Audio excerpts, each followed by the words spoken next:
Hello, everyone. I'm very excited to be here. I'm sure everybody else is too. If you hear me, please say something in the chat so we can have an estimate of the lag. Hi, Iris. Iris is here. And we are very excited today to have Jane, and it's our first session of 2021. So do you guys hear me? Can anybody say something in the chat? It's a big lag. We hear you. Okay, good, good. All right, so to everyone who's a return regular, hello, and to those who are new, the Learning Salon is a weekly gathering where we have an expert in either biological or artificial learning with us, and we discuss the contentions and bridges in artificial and biological learning. We pride ourselves in being as inclusive as we can be, and hopefully pushing it every time. So we would love to hear your questions, even if you're junior, and if you usually feel like you're not comfortable raising questions, please feel free to do that here. You can ask your questions during the talk if it's clarification in the chat area, and Kanaka and Brad will help us there. And in the Ask a Question area right below the screen, you can post your question and vote on each other's questions. We encourage everyone to be respectful to others. So dialogue is very much encouraged, but with respect. And as John says, sometimes not with the smartest person in the room attitude, but with a trying to understand something together better attitude. And with that, I want to give, I guess, a moment to John and Jovo to say hello, maybe, or it's a 2021 thing, I guess, first session of 2021 before I introduce Jane. Oh, I love how you do that, Ida. Hello, everybody. You know, it's interesting that I don't know if the break felt like a long time, an eternity, or forever. It just felt like long. So it's really good to be back. It's fabulous to have Jane starting 2021. Let's hope for a better year. There were moments in the last month where it seemed like it wanted to one-up 2020 in terms of the horror of it all. Let's hope that that was just, you know, an aberration, and actually we can have a better year, and we can share it with all of you. So welcome back, and it's great to see Ida and Jovo, and obviously Jane as well. And let's get on with it. I agree with John. Let's get on with it. I'm super excited to start the year off right with Jane, and excited to learn from her and then everybody else here. Yeah, we are very excited to have Jane. Jane is a longtime attendant of NeurIPS, Cosine, etc., and she is a research scientist at DeepMind. Her work on both meta-learning, especially in relation to prefrontal cortex. So meta-learning has been around, but the way that she used it was very, in my opinion, a very fantastic way. And I remember the earlier versions of the paper and the final version that was in Nature Neuro. And also, wait, was it Nature or Nature Neuro? Am I downgrading the paper? It's Nature Neuro. Downgrading. Oh, wow, I said that. I'm sorry. It's the impact factor stuff.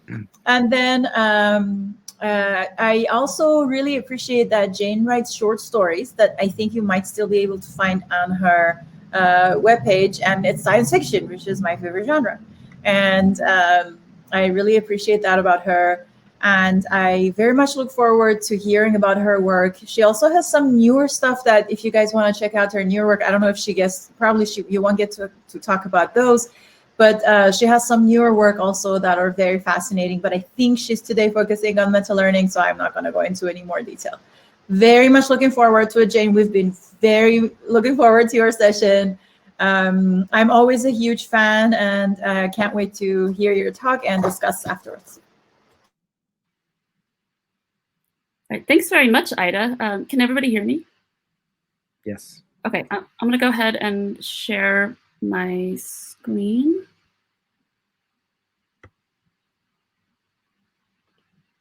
You can all see that? Yes. Okay. Okay, well, first of all, thank you so much for inviting me to talk to you guys today. I'm very excited to be here, fresh off the high of the inauguration, and, just seems like this new year is going to be much better than the last, and hopefully I'm not speaking too soon about that. But I've really enjoyed coming to the Learning Salon last year. It's been, so fun to see everybody and to talk about the intersection of AI and neuroscience, two of my favorite topics. And I do want to give a caveat. This is a little bit late for me, so I'm going to try to be on, for the whole time. But towards the end, I might be flagging a little bit. I did have an extra shot of coffee, so hopefully that'll be okay. And I can't see you guys. I'm going to be looking at my slides. So if there's anything wrong, just say something, and I should be able to hear. Okay. So I guess I wanted to take this opportunity and the fact that there's a great diversity of people here from a lot of different fields to really open up some points of discussion related to meta learning and neuroscience and AI that I've been thinking about lately. So this talk is going to be a bit less, focused on my research and a bit more focused on opening up points of discussion. The starting point of this talk is actually based on a recent review paper that I wrote. It's going to be coming out shortly in Current Opinion in Behavioral Sciences, but it's also out on our archive already. So this is that first link that Jovo had shared in the tweet. So it's going to be essentially based off of that review paper, which is just looking at what are the links between meta learning in AI and in nature and neuroscience. So I've been thinking about that a lot. So. All right, so what is meta learning? There's a lot of different definitions that you can give for meta learning, but to me, the easiest, the definition I usually go towards is priors learned from previous experience helps to inform faster learning or better decisions. So as you are getting more and more experience, maybe we can break that a little bit down by asking, well, what is learning? Typically, learning is it happens when you take some sort of input data and you put it through this learning process, and you want to essentially get out of that some useful representation, so more useful than the data itself. So useful meaning that it's in the form of labels that are semantically meaningful, or it's some sort of reduced representation of the original data that's easier to interpret or to query, or maybe it's making predictions about future data. Or maybe in the case of reinforcement learning, it's something like a policy. So, so that's sort of how I imagine learning is. And there's a lot of different aspects to the learning process. So, for instance, a lot of times you'll do what you call modeling. And in modeling, there's a lot of different areas that you can do this. You can do things like regression, decision trees. You can do k-means, or more unsupervised methods like clustering. And also there's another component to it, which is an optimization. So you have to make a lot of decisions about how do you want to optimize your model. So you can do that with gradient descent. You can do that with learning algorithms. So there's a lot of different aspects to the learning process itself that you can actually tune so that you do better. So, and what that means is that with each additional batch of data, and you go through this learning process, you can try and tune that learning process itself to make it faster and faster. And this is what we usually refer to as meta learning. So it proceeds faster with additional data, and then by the end, at the end process of meta learning, you have a fast inner loop of learning. So there's a lot of recent interests within the last 5 years in meta learning, in machine learning, and in AI. There are a lot of different variants of it because, as I mentioned, you can essentially meta learn any aspect of the learning process. But there's been, three kind of major, I guess, variants of it. The first is what's called gradient-based meta learning, and this is sort of the Chelsea Finn introduced model agnostic meta learning is sort of the canonical paper for this. So mammals essentially where you're trying to you can meta learn like the initial parameters, the initial weights of your neural network, and you can do like gradient descent through the optimization process itself, so that you are like really quickly able to learn on new tasks. So you can call that this gradient-based or optimization-based meta-learning. You can also do something that's called like non-parametric meta-learning, where you can learn in metric space. So an example of this would be like matching nets from Oriol Vignals and others that was published in 2016, where they essentially are trying to learn a non-parametric like embedding space, such that with just a few examples, you can really quickly classify, like in 1 or 5 shots, examples from a new class, what this particular class is. So, for instance, in this little picture here, they're doing it with dogs. Another variant is what we call like black box, or I call it memory-based meta-learning, where you can essentially take like an LSTM or some other kind of like recurrent sort of like inner, like, or you can just call it like a black box, like inner learner, and you can tune the weights such that with each additional sample or each additional like piece of data, you can return an output that is better and better tuned. So to kind of like drill into that a little bit more. So specifically, the kind of meta learning I work with is reinforcement, like meta reinforcement learning. So memory-based learning to reinforcement learn, or L2RL. And how this works is that you essentially have these 2 loops of learning. You have an inner loop and an outer loop, and both of them use RL. In the inner loop of RL, you have an agent that is interacting with some environment, meaning that it's giving actions and it's getting back observation and reward. Using an LSTM, you can essentially integrate over the past history of actions and observations and rewards. And then the policy that determines the actions are essentially determined by a neural network with weights theta. And then over the course of training on many samples from the environment, so I call it many episodes, you can essentially think of it like as many samples of from this distribution of tasks or distribution of environments. And if you train your network to essentially optimize for high episode reward on each high total return on each of those tasks, and you tune the weights of your neural network theta such that you can accomplish that, then in your inner loop, you essentially can see that it's able to sort of quickly achieve high reward, even though you're getting a different sample from this distribution every single time. So, give a demonstration of what this system can do, I'd like to introduce one of the earlier studies done on learning to learn. This was an experiment that was actually done all the way back in 1949 by Harry Harlow. So this is kind of like one of the first instances that you'll actually see of the term like learning to learn. So he called it learning sets, or learning of learning sets, or something like that. And what he essentially did was he took monkeys and he trained them to select from one of two new objects. So so you can see this example here. So maybe you're getting the cylinder and the square, and the monkey had to pick one of them. And one of them was always going to be rewarding, and the other one is not going to be rewarding. So one of them has food underneath of it in a food well, and the other one did not. But Harry Harlow presented the monkey with the same two objects multiple times. So for 6 trials, he would present the same 2 objects, but with random left-right placement.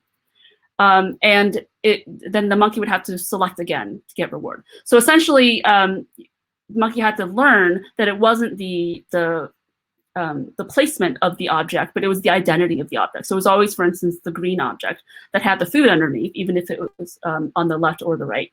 And so the monkey had to essentially learn this one-shot learning policy of like selecting and trial, like doing trial and error selection on the first trial, because it didn't know which one of the two is supposed to be rewarding, because they're 2 new objects. But then on the second trial, if it was able to perform essentially at ceiling because it was able to learn this policy of binding, like, the object identity versus the object placements with reward. So you can see here that over the course of training across many episodes, the monkey is essentially able to exhibit this one-shot learning performance. So we implemented a version of this task for our agents.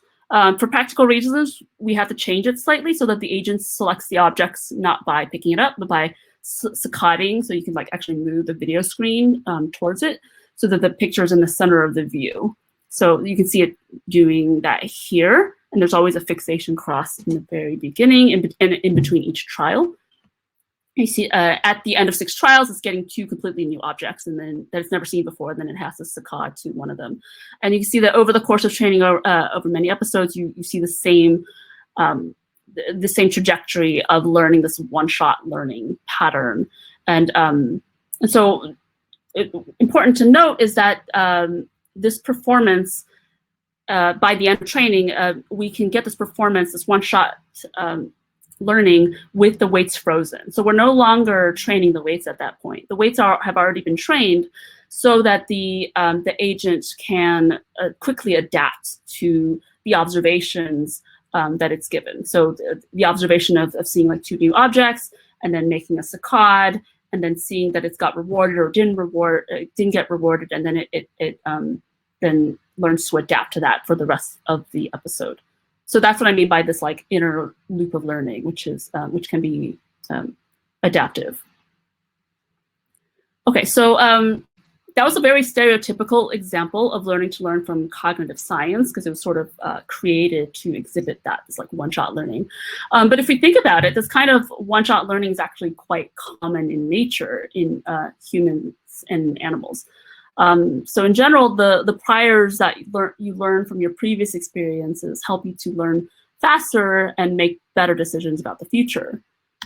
And this is sort of the basis of this review paper that I wrote, was just arguing that essentially meta-learning exists anytime there are multiple nested scales of learning. And in nature, there are just naturally many scales of learning. So at the base, there is learning of highly invariant priors and a deep structure of the universe that you inhabit, and that you just sort of naturally intuit, and that we're sort of born into, and we're really well adapted for. So things like physics, motor primitives, and these are all things that are learned by very slow learning processes like evolution. And these form the basis and the priors for faster inner learning, like inner loop learning, that can be done at faster time scales, like for instance, over the course of a lifetime. So then these things would be things that you can learn, like learning skills, like the ability to navigate places or learning a specific language. And then those in turn form the priors and the basis for learning on an even faster scale. So faster adaptation that happens in a single day.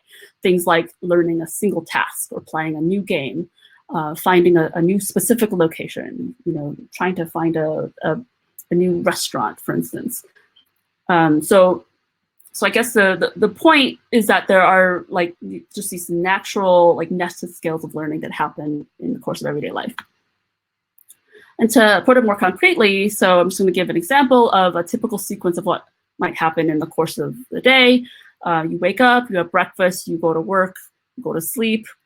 Of course, in COVID land, this is more what it looks like. You're not leaving your house at all. You just wake up and you get on a lot of calls and you go to sleep. But maybe you want to get out of the house one day and go down to a new coffee shop, and you want to try out their latte, or you try their latte and you find out you love it, and you decide to come back the next day and get it again. But of course, this is something that depends on a prior that you have, that coffee shops tend to be consistent in quality from day to day. Without this prior, you wouldn't be able to make this decision. So you see, these inner loop decisions depend on these priors that we have, and also the experiences that we have in a moment by moment basis. And then Meta-learning, of course, also occurs over the course of your lifetime. So for instance, the forms of learning, so these are the kinds of learning that you might do throughout your life: language, social skills, motor skills, or the knowledge that you acquire, the career that you choose, or just lifelong skills in general. And these are, of course, all informed by innate priors that are already predetermined from birth. Things such as propensity for language, I already mentioned intuitive physics, motor primitives, and just the biological wiring that we are born with. And then you can, zoom out even further, and we know that those previous priors are, of course, evolved throughout evolutionary history, encoded in our DNA because of survival pressures, needing to reproduce, just needing to exist in this universe. And I'm not sure actually what are the priors that might feed into that. I think that's a big mystery. Maybe that could be a point of discussion that we can have later on. But I don't know, maybe it's the fundamental constants of the universe or something like that. But I imagine that there must be some larger loop out there somewhere. And of course, this is a point that was made by very nicely by Tony Zader in his recent perspective, and also earlier in this series when he gave when we spoke here, where he argued that a lot of very smart adaptive behaviors in animals essentially arise from innate developmental processes that are evolved over a long span of evolutionary time. Essentially, what look like adaptive behaviors that would need to be learned are actually specified in the genome. And this is also related to a phenomenon called the Baldwin effect. This is the effect that the ability to flexibly respond by learning new behaviors is itself adaptive, and those learned behaviors are thus selected for. Learning can therefore effectively help to speed up evolution.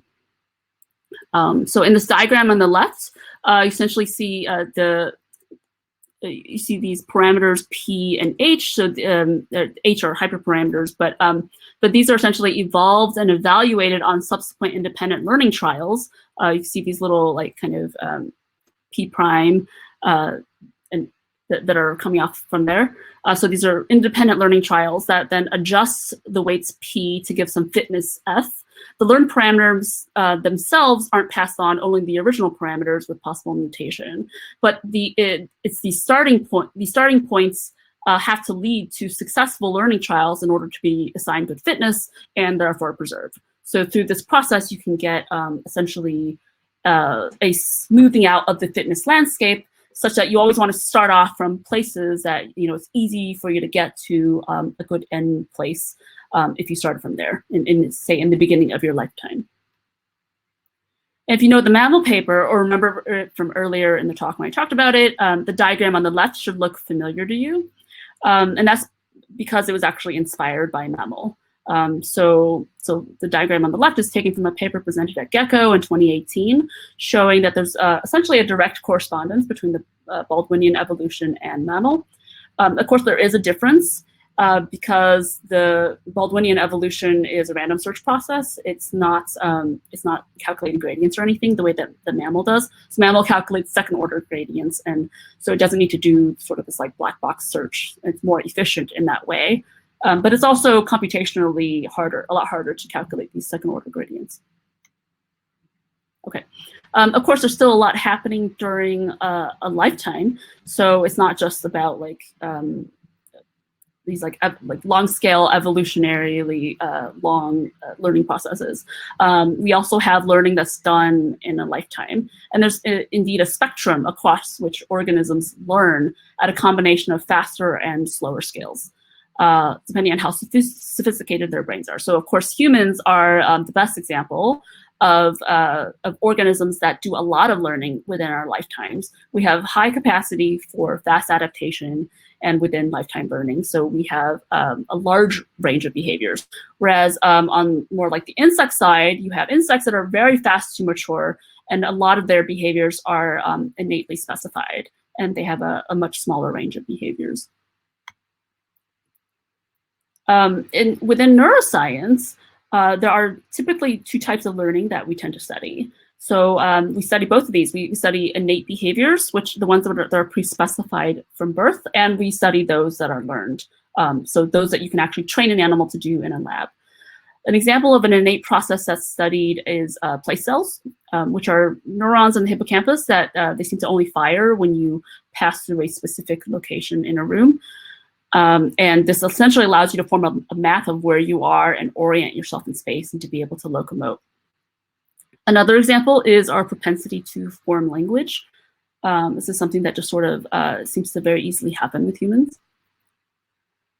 Learned behaviors that arise on top of these innate processes allow for fast learning and adaptation on much shorter timescales. So these would involve, for instance, the forming of specific place cells in a certain room. So knowing that I am here, so I form this particular place cell, or forming specific item context associations. So very like related to specific instances of things that are happening. And then another example would be learning that bonjour means hello in French. And so a lot of these essentially like bootstrap off of these innate processes that already exist.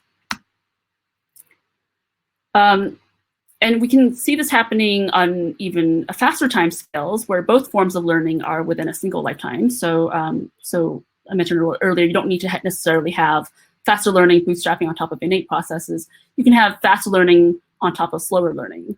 And this is studied in what we call like schema learning. So schema learning is, or schemas are essentially when you have knowledge that is more easily acquired or retained if you already have a pre-existing framework on which to scaffold that knowledge. So the example of this would be like if you can remember the last time you were trying to study for a test, you probably found it easier to study for or remember things if you put them all into some kind of a coherent narrative where it all sort of like lays together. And if the individual facts are congruent and related to each other. On the other hand, if you're just trying to memorize a bunch of arbitrary facts like dates and places, like history was always my absolute worst subject because of this reason, because I just couldn't like arbitrarily remember these facts. And that's because I didn't have like a good schema or a good like scaffold for all of these facts to hang on to. So this paper here, which I really like from Robert Morris's lab, essentially investigated the neural correlates of schema learning. And they showed that while schema learning itself can be quite slow and dependent on like slower hippocampal neocortical consolidation processes, the learning of new knowledge that scaffolds onto existing schemas and are congruent with those schemas can be a lot faster and become independent of the hippocampus within a couple of days. So you have like these two different kinds of learning that can happen. So there's some more. Yeah. We already are 20 minutes in, so yeah, if you could wrap up in a few minutes. Yes. Awesome. Thank you. I'm probably like a couple minutes from being done. Awesome. Thank you. Okay, so so essentially more examples in that review paper that I wrote, but I'm just going to skip those and instead I want to bring up like a couple of points that I think would be really interesting to get everybody's opinions on. And the first is the question of does having access to memory automatically result in meta learning? So this is kind of an extension of what I just talked about with schema learning, where but you can take it even further. You can say, well, you can condition your decision on a lot of things. You can condition it all the way on like very slow processes like innate drive or life skills, things that took a long time to learn, or like schemas, as I just mentioned. But you can also condition it on just like semantic knowledge or facts or habits that you've developed. But then also episodic memory, and you can even condition your decision on a single memory. So I guess my question is like, is there really a qualitative difference between having a prior or like semantic knowledge or just having a memory of something? And like, does having memory just automatically mean that you're like sort of automatically doing meta learning? I don't know the answer to this. I'm just sort of like bringing it up as an interesting discussion point. And another point about meta learning, the final one I'm going to make, is that I really like, relating it to the no free lunch theorem. I think it has a lot of implications for meta learning. So the no free lunch theorem says that no one algorithm will work better than any other if you're averaging over all possible tasks. And the meta learning way of saying this, I think, is that you cannot just meta learn given any arbitrary distribution of tasks. You can't just throw all the possible tasks at your meta learning algorithm and then expect it to be able to do anything special with it. You need to have some kind of structure in that distribution of tasks for your meta learner to pick up pick up on, and then that algorithm will only be good for tasks that are from that distribution. So essentially, this is meta learning can help with faster learning, but only in structured environments, or when you can make assumptions about the kinds of problems that will be encountered. So this means that the kinds of things that you meta learn really depends on the task distribution, whether or not it's on like Atari games or if it's on like the real world. And actually, I think that there's a reason to be optimistic about meta learning, because the kinds of tasks that we're actually interested in are more to do with the real world, and they're more likely to have this internally consistent structure. And so, I don't think that we're necessarily interested in having agents that can just play a bunch of random Atari games. I think we're more interested in agents that know how to like navigate in the real world and to like deal with these like structured realities that that humans are confronted with. So yeah, so I'm just going to end on some discussion points. And these are open questions in meta learning that just come up over and over again. What are the inductive biases that we should be trying to build in or learn? Where should they come from? Should we maybe learn these only once? Like, meta learning is a very expensive process. I don't think it makes sense to meta learn every single time. So is there a way that we can like amortize the meta learning, and then we can sort of like just reuse that? And then this point that I brought up earlier about being able to use memory automatically result in meta learning, and then how do we deal with being out of distribution? So out of distribution generalization is a major issue that meta learning doesn't really have an answer for. So yeah, that's it for me. Thank you very much for listening.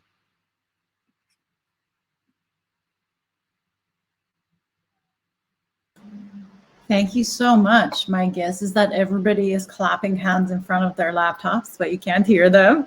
That was very concise and very helpful.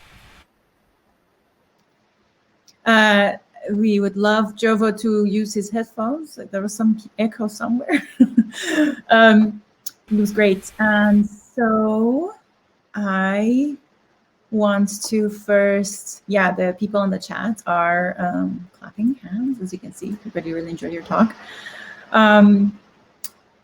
So I would like to first let Jovo, who had a couple questions, maybe John ask their questions. Jovo, do you want to go first? Yeah, thanks, Jane. It was so clear. I really appreciate that. Much like your writing is so clear. Thank you. It's so helpful for me, not really knowing a lot about all the expertise you have in terms of reinforcement learning and a lot of these things. I had my headphones off when I was clapping. I was hoping there'd be an echo effect and you could hear more people clapping. So I thought it was great. So I have a bunch of questions. One thing that kind of came to mind as you were speaking is I wonder, based on what you've said, what does not count as meta learning? It seems like almost anything could be meta learning. So I wonder if you have like a contrast for me to think about. That's a great point. I mean, I think that speaks to like sort of my last point about memory is like anytime you have memory, are you doing meta learning? And I think nobody really has a clear definition of what meta learning is, but I do have like a counter example. So I think when like sort of DeepRL first started and DeepMind kind of came out with their Atari paper, I was like very excited about it, but I was also a little bit not that satisfied, because I think if you just have an RL algorithm that is just training on one Atari game, which is what they were doing, that to me isn't meta learning. That is learning on one task. So you're learning this policy, and I mean they had like I think they tried to put in some kind of randomness, like sticky actions or like human restarts or something like that. But essentially it was the same deterministic game. So if you're just trying to train something to output one specific sequence of actions, and you just are throwing a ton of data at it, I don't consider that meta learning.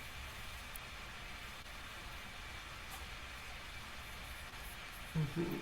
And so, okay, my follow-up question is maybe a bit unreasonably philosophical, but then if we think of the system as DeepMind plus their algorithm, is that whole thing meta learning there because they presumably tried something else before and then they're trying this thing? So that outer loop you had, that really nice figure, I feel like that outer loop still exists. It just so happens the algorithm they implemented maybe doesn't have it, but the system as a whole That's still a really has it. good point. I think it is. I mean, I think research itself is a meta learning system, and this has actually been a problem that some people have brought up, like where we have these benchmark data sets that everybody always uses, like ImageNet or MNIST. And the test set is sort of supposed to be special, and you're supposed to not touch that. But because so many people are publishing on that, and they're sort of like everybody is tweaking their algorithm a little bit differently, you're essentially getting algorithms that have overfit to the test set, even if nobody has specifically tried to overfit to it.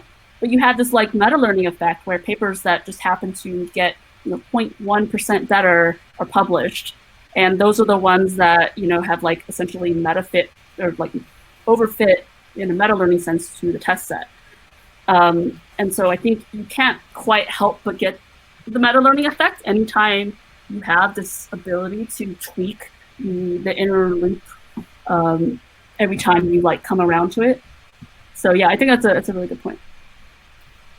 Somebody mentioned graduate student descent. Exactly. That's exactly what that is.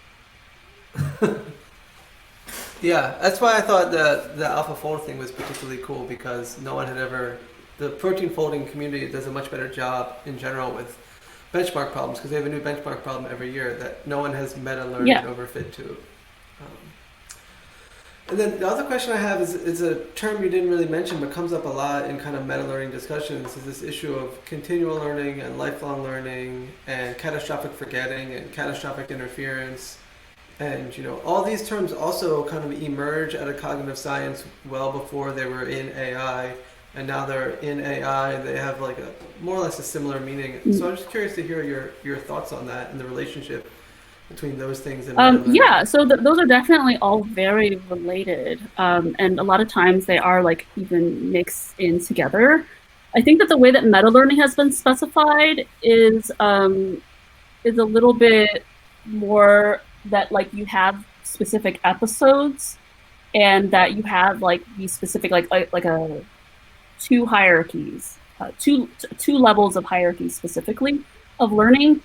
Whereas something like transfer learning or continual learning is doesn't really have that hierarchical notion of learning as much.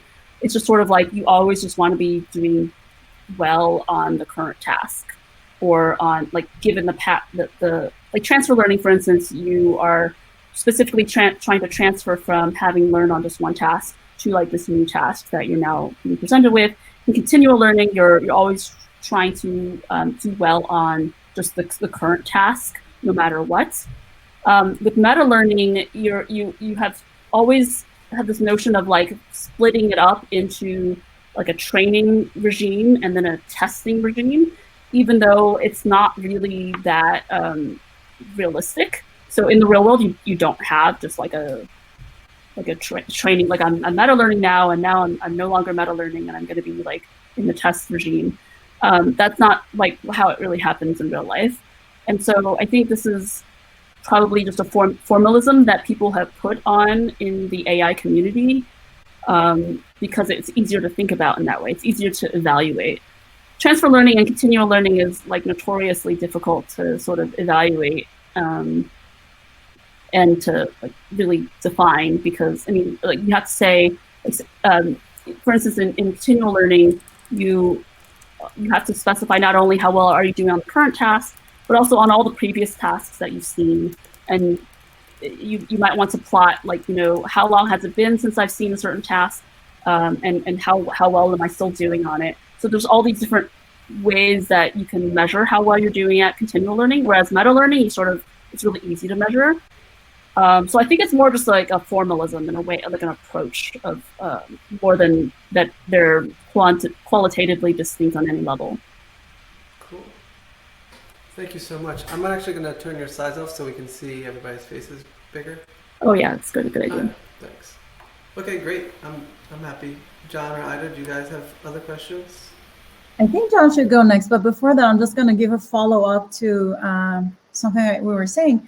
So meta learning has a couple of different notions in machine learning, and I just wanted to mention that So it could be machine learning algorithms that learn from the output of other machine learning algorithms, and it could be algorithms that are, for instance, stacking or learning to combine the predictions of ensemble members in ensemble learning, for instance. And it could also be algorithms that learn how to learn across a suite of tasks or predictions or kind of multitask learning. So there's these different notions of it. And there is also theoretical notions of meta learning that is not necessarily with a neural network. It's independent of the implementation. And then you could have like a base learner and meta learner. So I don't see the idea that everything is meta learning, because it's kind of a requirement that there would be, I feel like there are specific sort of, although it has different notions, so I agree that it's not one thing. I'm not sure if I would agree that just having memory means meta learning, or it's enough for learning to learn. Just wanted to mention this very briefly before John's comment. I mean, I definitely am not suggesting that just because you have memory that you necessarily have meta learning. I think this is just something that's caught my my interest recently, and I'm just like kind of wondering how does meta learning really look in nature, given that we don't have these, you know, very like well defined, like cleanly defined. This is a learning process. This is a, you know, like when I'm inputting data, like in the brain, everything gets mixed up. All of these signals get mixed up. But like we're constantly learning. We're constantly having things at different timescales. And just like, it was just in me trying to match up what I saw in neuroscience with what I see is happening in like meta learning and AI, that like it started to make me question things a little bit. I mean, you're right that in like machine learning, I think it's definitely a lot more cleanly defined, and that you can't just like have, although I would argue with like GPT-3, where you essentially are just having them like do prediction given like large, like huge amounts of language data. I argue that that's actually doing meta learning. At some point, you know, it was able to like extract out like statistical regularity in a way that it could do these like amazing feats of fast adaptation. Right. I think that's a specific algorithm, and we can talk about the specific, how that specific architecture does something. But I think that it's important also to dissociate that from just the theory of meta learning and machine learning, not specific algorithms, not specific applications, but theoretically, how is it defined? And so that's where I think that it's not that confusing. And then we can think about, right. I'm curious to hear your thoughts as to like what do you consider as like a theory of meta learning? So the math of it all, but what kind of distribution do you use? Like if you have some base learners, even some simple sampling approach like git sampling can help you parameterize the base learners. And the base learner could be as simple as a model-free reinforcement learner. So you can have a very simple, the simplest possible meta learning thing that you have could be just sampling a lot and then parameterizing a base learner. And that base learner could be as simple as you want.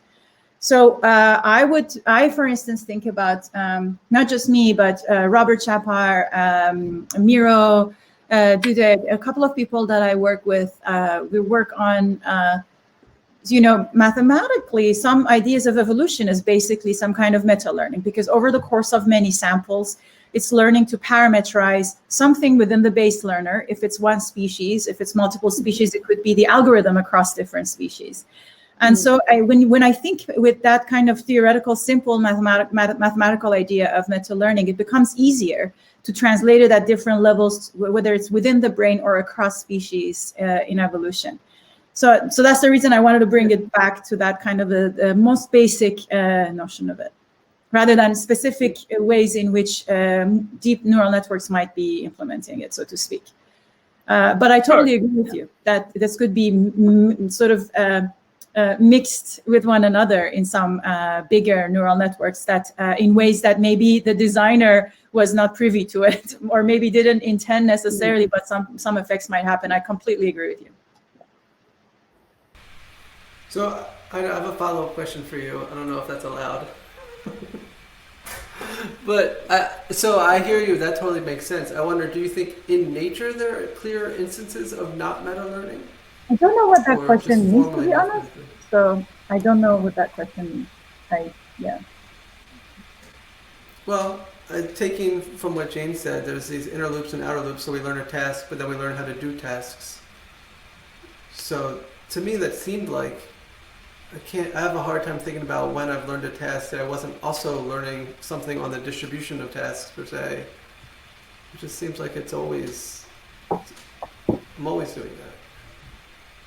That's about you. So what was the question about nature? Is it I don't know other people's experiences. My understanding based on what Jane said and my personal experiences, it seems like if in nature we learn something, we're also learning not just about the task, but about some meta thing about tasks, and therefore we're always basically meta learning. Like we always have this inner loop and outer loop.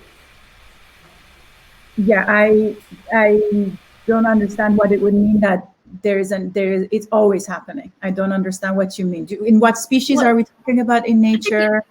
Yeah. I think you can, I mean, I agree with the idea that there's like a simple mathematical formulation, like a theoretical formulation of meta learning. But I think maybe what Jova is getting at is like you can map it you can map that simple formulation to any like scale of learning in nature. So I agreed with that this can happen at any scale. That's what I was mentioning earlier when I was saying that it could happen to evolution across species, parameter setting within species or within a lifetime. I agree that it can happen at different scales. But I think that also means that you can map it at like very fine-grained scales such that like even just having experienced I formed a memory of something, and then that's going to condition what I do like the next time I come around to the same situation. So that already is meta, like because learning is happening at all these different scales, the meta learning has to be happening at all these different scales.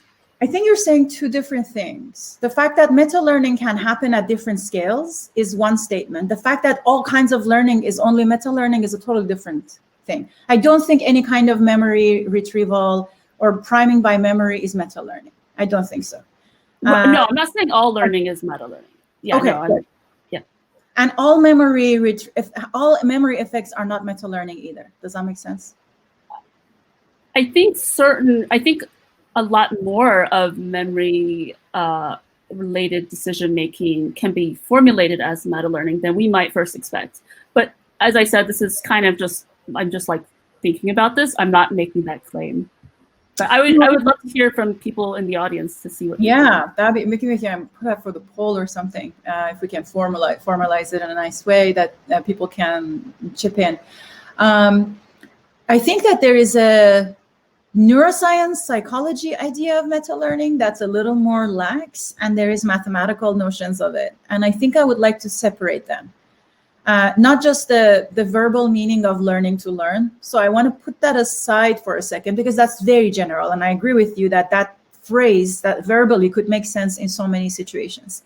That's why I prefer to think about it in terms of what specific mathematical formulations are we talking about. And in that sense, I agree that we can formalize and write the math of many different kinds of problems in the framework of meta learning and maybe improve them or show how they might be learned in populations or across species. How does memory get like parameterized over my lifetime, depending on like what has happened in the past 10 years or something, or past 4 years? We all know what happened. And now we need to maybe retune our meta learning parameters after these 4 years. But I think that there has to be a purpose or some goal for it, where the mathematical formulation in terms of meta learning would make sense. That would make some good predictions, or it's helping us improve some algorithm. I think just applying it as a philosophical concept, I'm a little less easy with it because that's not how I saw it. That's not how I've seen it be effectively used. So it was just a side comment, but yeah. So I just want to make sure that John gets a chance to say something before we move to the audience. John.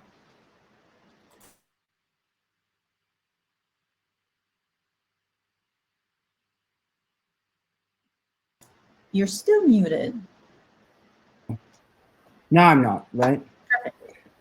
Jane, thank you. Actually, it's very interesting hearing you talk about this because there are lots of related concepts, which, as you alluded to, right? Ebbinghaus came up with the notion of savings. There's structural learning, and then there's what you're calling meta-learning, learning to learn. I mean, and they have very common properties. And I've worried about this for a long time. And it's actually very interesting at the end what you had to say, because I actually also think that a lot of phenomena that look like meta-learning are actually just retrieval that's going on. Okay. Now, it's also very important, I think, getting to what Ida was saying is you can have the Harry Harlow plots where it just looks like they're learning the task faster, but that's different from what the proposed underlying process is that makes it look like they've done this before, right? And, you know, in motor learning, for example, with savings, there's been a debate that I've been part of for, you know, almost 20 years now about why does the curve the second time around have a steeper learning curve, okay? And before I get to that, I just wanted to ask you, in the Harry Harlow example, why do you think the plots have that interesting form where they have a very fast initial slope and then they tend to flatten out, but a different place? You know, on your plots, if you look at it, they have this, the first time around, it looks like they're doing trial and error and it's kind of continuous. Mm-hmm. Then you have the one-shot version where they just go ka-chunk in one trial. But in between, it sort of goes half ka-chunk and then flattens. I just was trying to think, what's the intuition from having built the model for why it does that step and then flat before it gets to one shot? Is there an explanation for that? You mean for the animals or for the agents? For the animal, but in your model, yeah, for the animals, right? Your model. Well, what do you capture that funny behavior? It's interesting because I wonder if, so for the animals, first of all, they actually can do this in much fewer episodes than the agents, which shows that we still like have a long way to go before we can get to animal type of meta learning. But so with the agents, what we see is that it is quite like, it's almost like it looks like that they have some sort of insight, a moment of insight. Like it's trial and error. And then at some point during training, you see things, it starts to like jump up really quickly. But the point at which it jumps up is different for every agent. So if you average over a bunch of agents, it takes a little while for like mid-training for you to see that like ramp up. So that like halfway point, I think that you're seeing in the middle of training is because like some agents have gotten it and some have not. Right. So that wasn't one animal we were seeing there in the Harry Harlow plot. That was averages. Is that right? I think that was also averages, but I had not seen the individual animal if they're like doing that. Because yeah, you're right. It doesn't make a lot of sense if they're sort of like 10% of the trials getting it, and then or like 30% of the trials getting it, and 30% are not, unless their animals do like maybe they're trying a bunch of different policies. Like you can imagine that first they're trying to only select the left objects, and then they sort of like are thinking, oh, maybe it's the left one, but only when it's kind of when it's blue, or maybe if it's like, and then maybe they come up with some more like complicated strategies a little bit that work part of the time, and before they get on, like they stumble upon the correct rule that works 100% of the time. I don't know if that's what they're doing. But it was just curious to me that the behavior, and I agree that if it's just averaging, then it will look steppy in between just trial and error and one shot. But actually, that's just each animal one-shotting at a different point across them. But But that's what happens with the agents. But I don't know what the animals look like. Right. John, So there's another explanation, which I don't know, Jane, if this seems reasonable, but the behavior of the animal isn't fully indicative of what they know, because sometimes the behavior also reflects uncertainty. Like maybe they're pretty sure it's this task, but they're not sure. Maybe you're changing the task, right? And so maybe they're exploring a little bit to confirm that it really is this task again. Yeah, that's a good point. Yeah. So anyway, so that was interesting to me. But yeah, so what people have done in the motor learning field is they see these curves, and then there's been this fight between, are you simply increasing the gain on the learning rate the next time around? In other words, the actual process is still learning, but you just turn up the gain on it. Or you never change the gain on the initial learning process, but you feed in some retrieval now as well. Okay, and so in other words, you just start where you left off rather than just changing the speed of the learning overall, right? So that's what, when Ebbinghaus first was thinking about, there was this idea that you were simply changing the learning rate, right? It looks like a learning rate change on a plot, but that could be because of a true change in the learning rate, or the learning rate hasn't changed, really, you're just retrieving. And actually, I think our data show fairly unequivocally that the lion's share of meta-learning and savings in learning is actually a retrieval effect, which is what I found so interesting about what you were saying. It looks more like retrieval. Did you have something, Ida?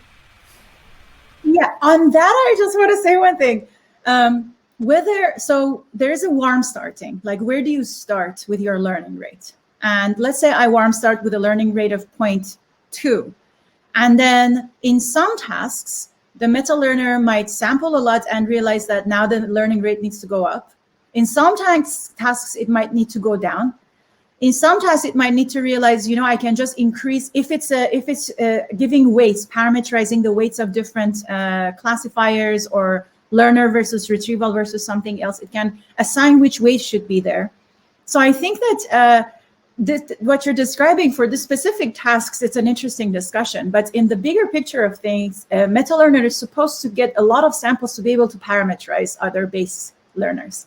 And in that sense, all of the different examples that you could give could be examples of something that the meta learner could choose or flexibly go between, depending on what new task you have or what new environment you have. Depends on how powerful your meta learner is.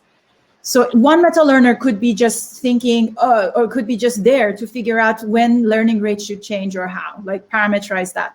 Another one could have a multidimensional landscape of learning rate and how much to weight memory versus learning, how much to matrix. Sure, I'm just saying that the choice to increase your learning rate or just retrieve what you did before can sometimes in experiments be hard to disambiguate from the learning curve itself, right? It cannot always be easy to disambiguate.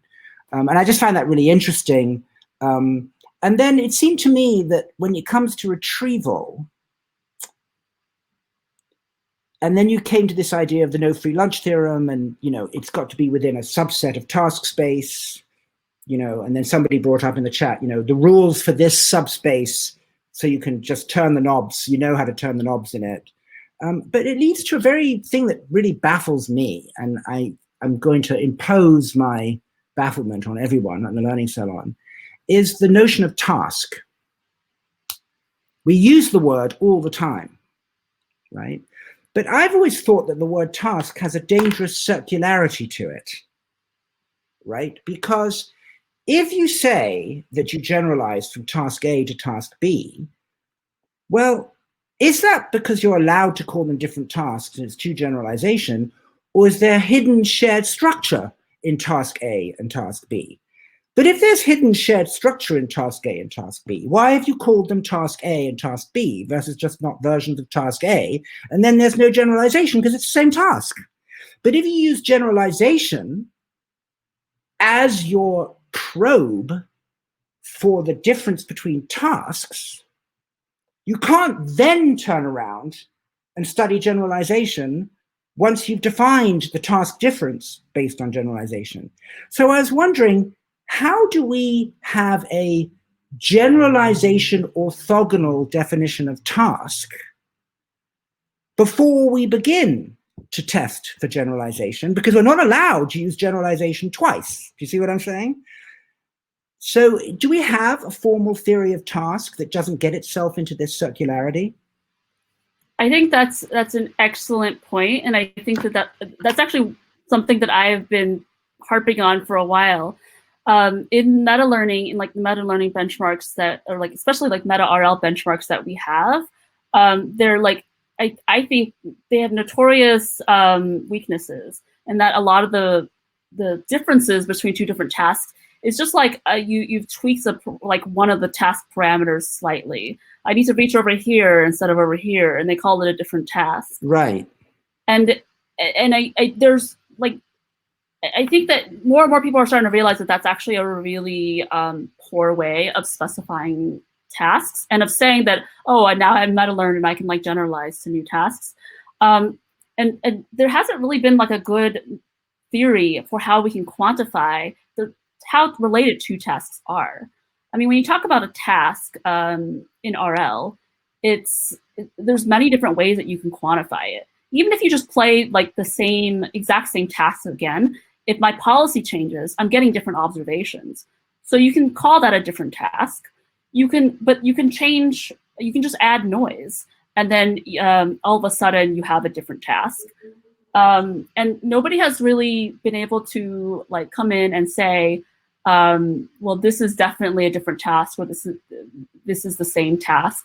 I think that we should really get rid of that notion, and we should instead say everything is a task distribution. And when we meta-learn on a task, you have to specify what that distribution is. Right. When you say that, you always have to quantify it by saying, this is my task distribution, this is what I meta-learned on, and I make no guarantees if I go outside of that distribution. Yeah, so fascinating. That's really interesting. Yeah, some sort of, just be honest before you start, right? Yes. And my last question was about coaching and teaching, right? In other words, obviously in the Harry Harlow task and some of the tasks I've studied, you can imagine that, I've been here before, I retrieve what I did before, I've been in this rule set before.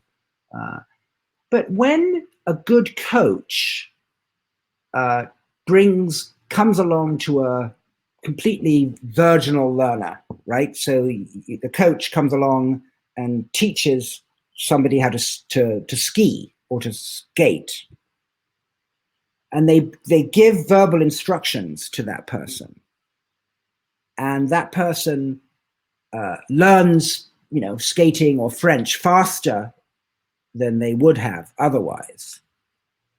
Do you think that's a case of sort of projected meta-learning, where basically the memories and the knowledge in one agent can be injected into the other so that they learn faster? But it's not quite the same as memory, because it's not like you're giving them French vocabulary or French words.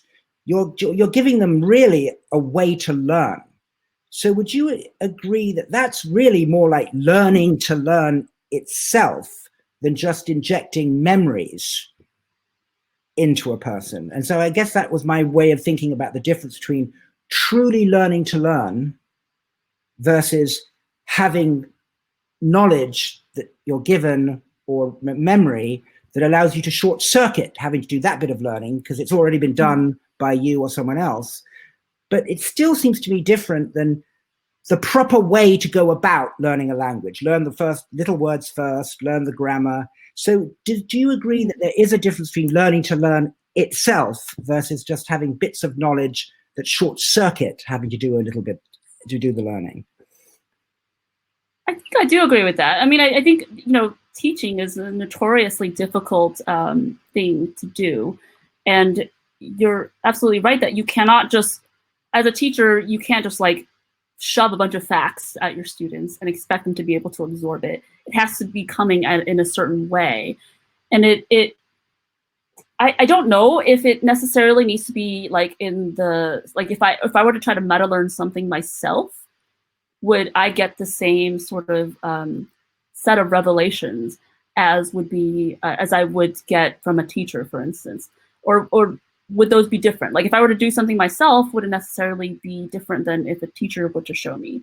So for instance, like if you're trying to teach somebody something, you always want to teach them like at the boundaries of two things, right? Like if you're trying to teach them, it's important, like the say the X coordinate is more important than the Y coordinate, you want to show them a bunch of different like X coordinates and Y coordinates, and that one of them is invariant to the thing you care about, and one of them is not. You don't just want to like randomly show them a bunch of things. But that's not something that I could necessarily do for myself. So I think it is very interesting when you're considering now like multi-agent systems and in trying to like teach somebody something and get them to like learn something in a way that they can learn faster for themselves. I hadn't really thought about this. This is like a really, really interesting way of thinking about it. Well, I'll finish there because, you know, it's another one of those situations where I could talk to you forever because it's so fascinating. And so I have to be stopped. So thank you, Jane. And we have people here to ask questions. Thank you. So first, before that, hi, everyone. Hi, new people. I just wanted to say, so Katsuyaki Sakai and Dick Passingham have a paper from the early 2000s on task sets on the prefrontal cortex. And they discuss tasks in terms of having two components. They have task sets would have task domain. So that says, what am I operating on? And they have a task rule, which is what kind of operation am I doing on it? So for instance, if I'm judging a parity of numbers or magnitude of numbers, whether a number is bigger or smaller than 5, they're both operating on numbers. So their domain is kind of similar, but their rules are different that I'm applying. So if I had a neural network that had to select features from the environment, let's say that this was numbers on a screen, it would need to attend to the same feature as the domain, but for the rule, it would need to apply different things. And on the other hand, I feel like this approach to defining task sets has not been used enough. So if, for instance, you ask me what is the font color of it, then I'm actually attending to a different feature even at the domain. Because even though these are numbers, but I'm actually really attending to the color of the font and not really to the number. So now the task domain is different, right? They're all happening on all our different tasks that I'm doing on numbers that have certain font colors. But sometimes the rule is different. Sometimes this is a much richer notion of task than I've seen at all in ML, for instance. There is even the idea of transfer learning. I feel like in neuroscience and psychology, we have a much, I would say, let's call it soft transfer and hard transfer. Soft transfer is like you really change just where the reward is or something, some parameter that's very small, and they say, oh, this is transfer. Whereas for us, we're assuming that you're really having some component extracted from one and applying to another. So I think I think that the ML world could really use a lot by enriching the way that task sets are defined and the distributions of tasks and manipulating the parameters required to create the right distribution of tasks. And also from having this harder constraints on what transfer and generalization might mean. So I think that this discussion was very interesting because it reminded me of stuff that everything I told you was stuff that I did for my PhD. So it was a wonderful moment of realizing that I could revisit those. All right, so we have Laura Reese and we have Jess Thompson on the screen. I guess Melanie will join us shortly. So, Laura, do you want to go first? If you want to introduce yourself like in one sentence and then ask your question. So, before that starts, do you have any questions? It's okay. I think it's already 5:12, so I think we can go into question and answers because we have a lot of questions today. I want to make sure that everyone gets their question. I have access to Jane in other ways. But I want to hear it, but okay. Yeah, thanks a lot for inviting me on screen. Can you guys hear me? Okay, cool. So I'm a student with Brandon Lake at NYU, and I've recently started to become interested in meta learning, specifically for the reason that I feel it could be useful in out-of-distribution generalization. However, as you said, probably not out of the task distribution, but if you can simulate some kind of data set shift. But what I wonder with meta learning is it seems like if you always need metadata sets, so a distribution over tasks, it even needs more supervision than regular supervised learning already needs. And I wonder if you see rules for generalizing concepts like self-supervised learning, where you get some kind of supervision from the underlying regularities in the data, or intrinsic motivations that humans use when they don't have like supervision for the end task, but gradually getting there. Do you see rules for those kind of concepts to be generalized to the meta level? Yeah, I think definitely those things definitely have a place to play in meta learning. As I said, I think meta learning does have this limitation in that you can't just automatically meta learn outside of your distribution. Sort of like, I guess at least the way that I've worked with meta learning, essentially what you're trying to do is you're trying to when you meta learn something, you have essentially narrowed down on a set of hypotheses in this hypothesis space that that is going to be corresponding to your training task set. And so you can never, in that case, go beyond that set. But what you can do is you can add on to meta learning, where you can say, the thing I want to meta learn is so general, or it's like an invariance that it can really pop up in any task, or that I can sort of combine with other invariances so that I can compositionally get a lot of different tasks, and that I'm no longer as constrained. So I think that that is going to be harder. It's not easy to try to get an agent to compose two different things, or to be able to learn in intrinsic motivation, for instance, or in some sort of intrinsic reward. That's notoriously unstable and difficult to learn. But if we can, I think, hook up these modules in the right way, you can take the concept of meta learning, and then you can take the concept of being able to learn how to combine things together, or to be able to use memory to condition your actions in addition to your inductive biases from meta learning, then I think that it can be quite powerful. But there's no guarantees about these things is the only thing. Yeah, so. Yeah, thanks. That's very helpful. Thanks for the talk in general. It was great. Thank you. Can I add to that, Jane? Because I have a complementary perspective. So I actually think of meta learning as kind of like omnidirectional transfer learning. You have lots of tasks you want to transfer from every task to all the other tasks. And the reason that helps me think about it is because usually for transfer learning, the thing that we want to learn is actually much lower dimensional than the thing that we have to learn in the original task. So the original task, we have to learn a really high dimensional mapping from images to classes. But in transfer learning, we just learn a lower dimensional transformation of that mapping. And that's why meta learning doesn't require the extensive amount of data that was implied kind of by Laura's questions, because it turns out we learn relatively simple low dimensional things that enable us to transfer across these tasks. And that's really the power of meta learning, that we can find low dimensional things that enable us to leverage lots of different really complicated things. I disagree. Well, that is only true if those structural similarities already exist among all your tasks. So if that structure is there to be picked up on by your meta learner, you will pick up on it.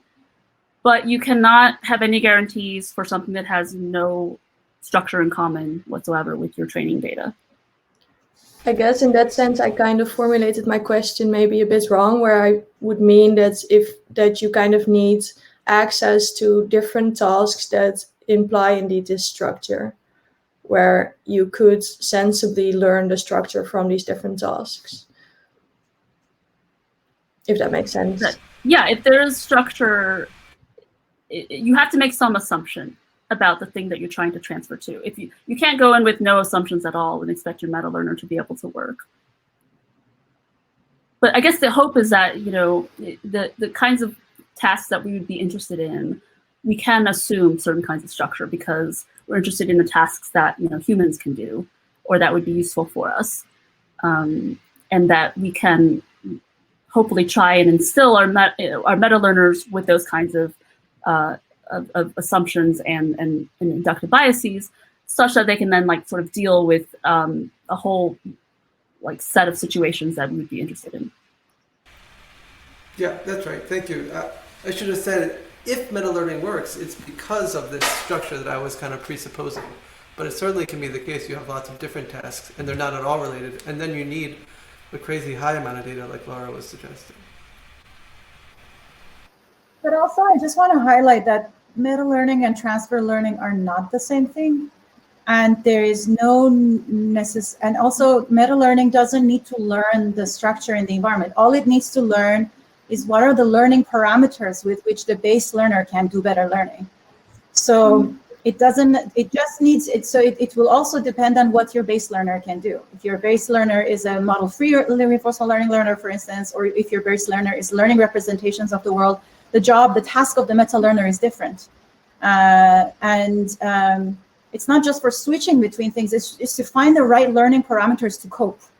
So aren't those parameters of your base learner that your base learner is trying to learn, isn't that a structure in your environment that you're trying to learn in your task distribution? Right, it is definitely related to it, but it doesn't mean that it picked up the right structure. It just depends on what helped. It's basically it's what gets you by. It's what parameters of your learning algorithm gets you by. The goal of the meta learner is not to learn structure. The goal of the meta learner is to set the parameters of your base learner right. Is to tell your base learner what's the easiest way for you to learn. Does that mean there is a porous effect where some aspects of the structure come in? Yes. Does that mean the goal of meta learner is structure learning? I don't think so, because at the end of the day, it's optimizing something. For instance, it might be optimizing a longer lifetime for this particular individual.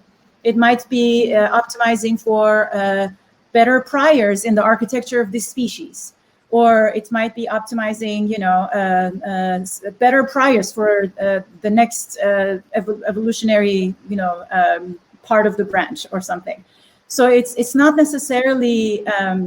It's much closer to sort of survival or just solving a problem and just helping the learner set its parameters than it is to either data science or really model-based learning or learning the real structure of the world or structure learning. It's a little, its goal is to just set the parameters of the learner right. So the structure comes in, but it's not the objective. That's what I'm trying to say. Okay, I guess to me that is kind of to me, meta learning, what you're trying to learn are the invariances, and you're trying to learn what does not matter. So like if color does not matter for me to get the reward, then the meta learner is going to learn to ignore that. And that to me is like learning structure, because that's like what is common across all these things that still gets me to where I need to go. But maybe that's just semantics. No, it doesn't. It's not semantics. So I agree with you, but it would depend on what the learner can learn. So if it needs to ignore color, what kind of parameter so that's the conceptual thing that you mentioned. Let's get down to what is your learner? What parameter is the meta learner helping change in the learner, right? The way that the meta learner is acting, it's not by, it's by changing the learner. Something in the learner is being changed, right? Sure, yeah, like just because it is like learn to act so that it effectively can display structure, or like it's learning to ignore color, for instance. I think I see what you're saying. It's not like you can necessarily then like look at the parameters of your learner and say, oh, that's that structure exactly that is present in my environment. Exactly. Okay. It's not a representation of the structure of the environment. That's not accessible necessarily. It's some parameter in the learner, so it can work in that structure for some goal. So it's a little different. For instance, if you're learning representation of the environment structure, then there is a way in which I can decode that structure from your representations that you've learned. If you've just adapted with some simple learning parameters, depending on what kind of base learner you're using, I might not be able to quite easily tell much about the environment other than what it is that I might be able to say something about some parameters of the learner. But the fact that we can interpret it as it's the interpretation that it's ignoring color comes from so much representation that the base learner might not even have. That's what I'm trying to say. The human in the loop right now is we are doing a lot of interpretation. And then if you look at the particular, just the simple task, it's the 9-to-5 job of the meta learner. It's much more modest. It doesn't have all of the information about the structure. It just has helped the learner to figure out how to optimize itself. But if for instance we had agents that could then explain to us, like we were building agents that can tell us what their model of the world is, not every kind of agent could do that.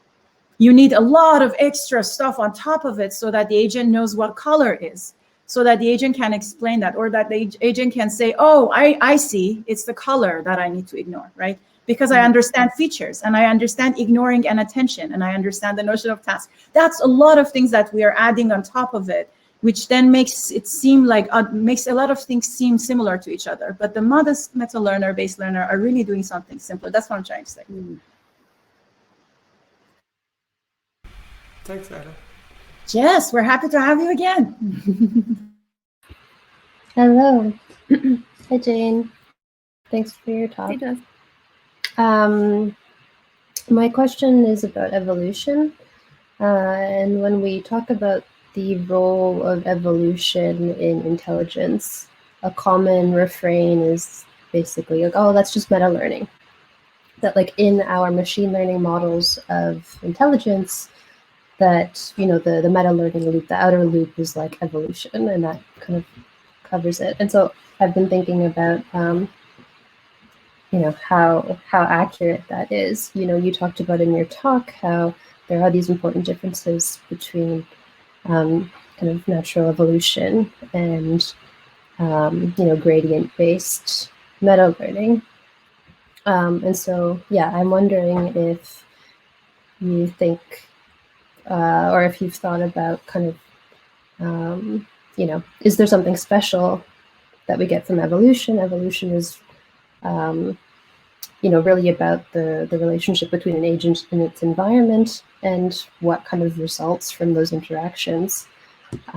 Like maybe there's something important about that the open-endedness and the randomness of natural evolution that we're not capturing when we say that meta learning is like evolution, or that it captures the role of evolution in the creation of the development of the intelligence that we see in animals. I think that's a really great point. Yeah, I don't think that, you know, meta learning, or even just like the learning process in general of like learning these neural network weights, can just like corresponds to evolution, because I think one thing you don't have in like machine learning is this notion of having multiple like agents. Essentially, when you have these competitive pressures of needing to like compete against other agents, or like another, like I'm competing for survival against something else, you have a whole bunch of like very interesting new processes and phenomenon that start to emerge.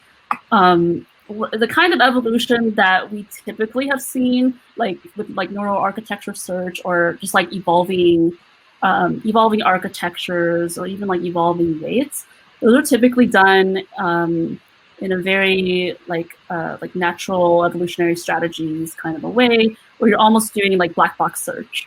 You're saying like, I have just I exist at one point in my parameter space, and then I can replicate, and then I calculate my fitness, and then I adapt, and then I, you know, mutate or whatever, and I replicate again. And that doesn't capture the notion of like the cultural elements that you have, of like the social elements that you have with real evolution and with like speciation. I mean, there's just so much richness that exists in real evolution that that we can't capture, but it also has only happened once. So I think like that's like the difficulty in trying to reproduce it, is that you have no guarantee it's going to work, and you don't know if you need to take billions of years in order for it to work, because it's only happened once, and we only have the one example of it. So I've worked with evolution before, like evolving neural networks, and they're so expensive that I feel bad running them, because, you know, I feel like you're wasting so much like compute, and then in the end you get like one agent, you know. So yeah, it's clear that it's like you know, genetic algorithms, evolutionary algorithms are not at all efficient, but you know, maybe if we could understand like what are the important sort of computational elements of that process that we could then kind of implement in more efficient ways, that, yeah, maybe there's potential there. Yeah, and I think that that's a really exciting area of work that that people are looking into, is in trying to combine like the insights that you get from real evolution or from neuroscience in general. I mean, I think that to me that's kind of the appeal of looking at neuroscience for AI, is that you can You can take like the only example of intelligence that we have, and you can try and like steal ideas from it essentially, because you know that it works. You can do the same thing with evolution. Mm-hmm. Great, thank you. Thanks. Thanks for answering my question. I'm gonna get off screen.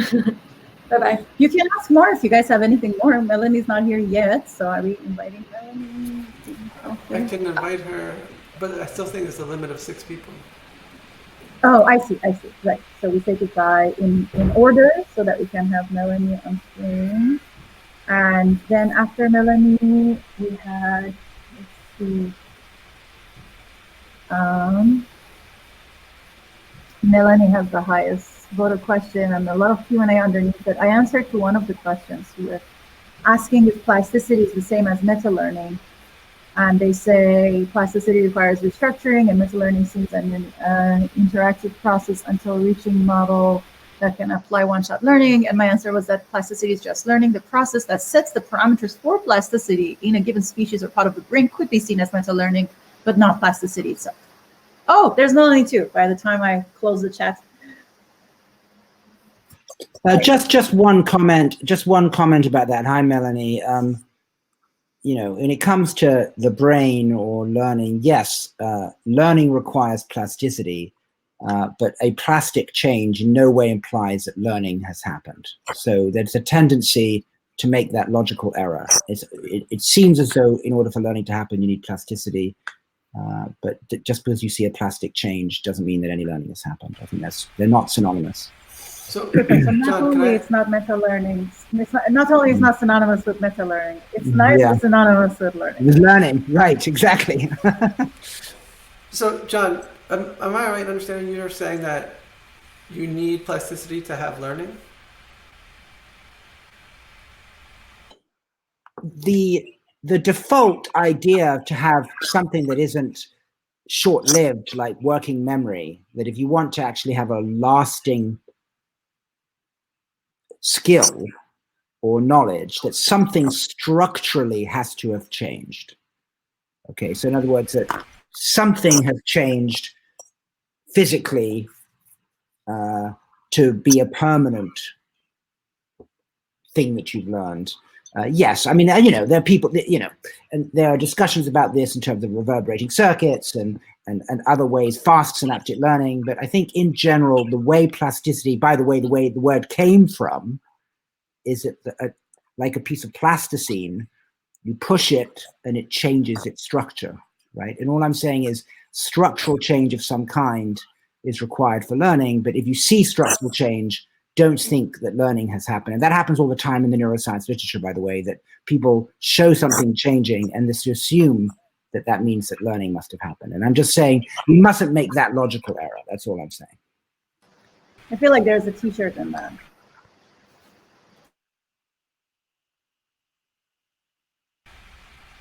Hi, Melanie. Hi, so should I go ahead? You can hear me okay? Yeah. Thanks, Jane, for your talk. It was really very good. And I also really enjoyed reading your paper.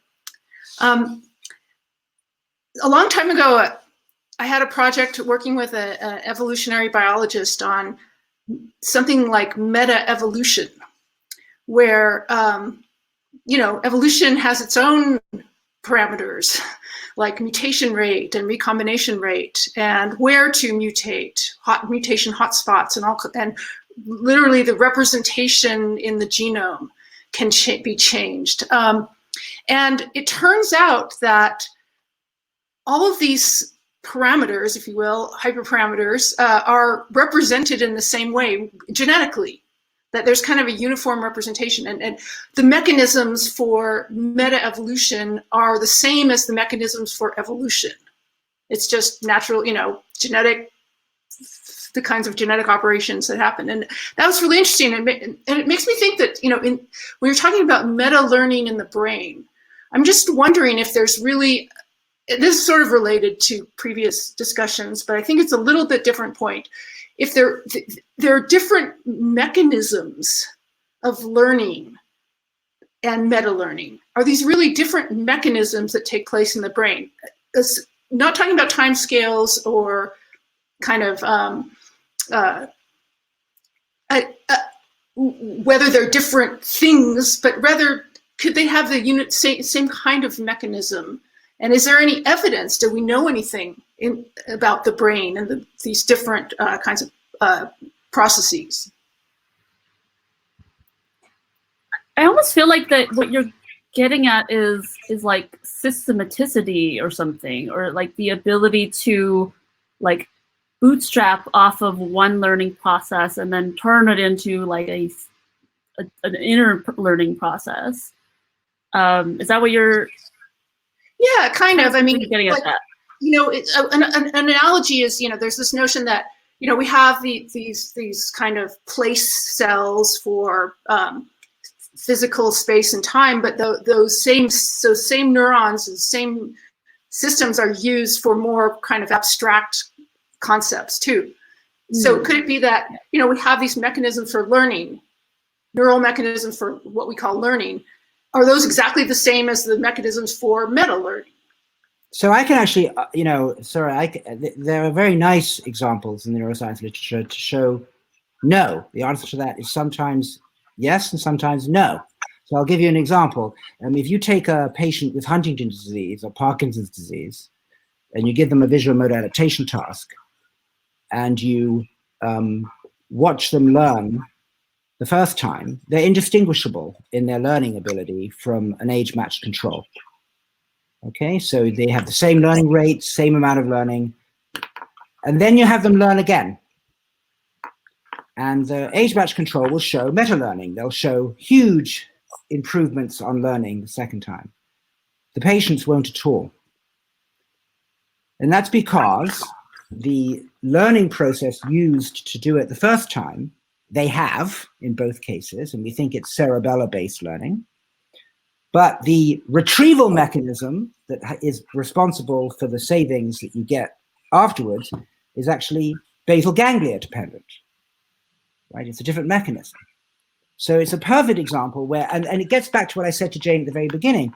Originally, the thinking was exactly what you said, that when you learn better the next time, you just turn up the learning rate of the initial process. But these experiments show that's actually not the case, that two qualitatively distinct learning mechanisms are responsible for the initial learning, and then what you see in the meta-learning the second time around. I think both are true, right? That sometimes it's going to be what you're saying, but there are certainly gorgeous cases in the neuroscience literature of dissociation of the initial learning process and the meta-learning process.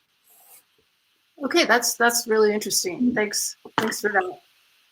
I think evolution is definitely a great example, because you do hear these. I think somebody mentioned in the chat too, these examples of like evolvability, where you can evolve such that you are able to better evolve.